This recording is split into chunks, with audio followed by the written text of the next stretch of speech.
ਲਾਹੌਰ ਦੇ ਜਿਸ ਹਲਕੇ ਦੇ ਵਿੱਚੋਂ ਡਾਕਟਰ ਯਾਸਮੀਨ ਰਾਸ਼ਦਾ ਸਾਹਿਬਾ ਬੜੀ ਵੱਡੀ ਲੀਡ ਦੇ ਨਾਲ ਜਿੱਤੀ ਸੀਗੀ। ਉਹਨਾਂ ਦੇ ਮੱਦੇ ਮੁਕਾਬਲ ਕੈਂਡੀਡੇਟ ਸੀ ਨਵਾਜ਼ ਸ਼ਰੀਫ, ਜਿਹੜਾ ਹਾਰ ਗਿਆ ਸੀਗਾ, ਮਗਰ ਬਾਅਦ ਦੇ ਵਿੱਚ ਰਿਜ਼ਲਟ ਨਤੀਜਾ ਚੇਂਜ ਕਰਕੇ ਮੀਆਂ ਸਾਹਿਬ ਨੂੰ ਜਿਤਾਇਆ ਗਿਆ।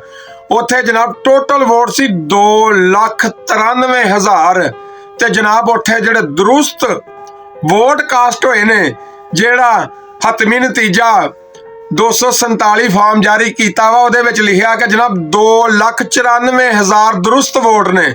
ਸੁਭਾਨ ਅੱਲਾ। ਹਲਕੇ ਦੇ ਟੋਟਲ ਵੋਟ 2,93,000 ਆ ਤੇ ਉੱਥੇ 2,94,000 ਵੋਟ ਕਾਸਟ ਹੋ ਗਿਆ।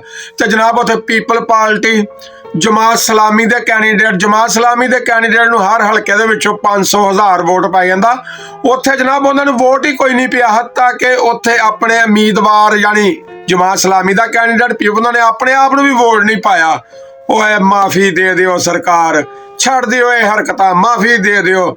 ਕੋਈ ਸੋਚ ਲਓ ਪਾਕਿਸਤਾਨ ਦਾ, ਆ ਵੇਖ ਲਓ।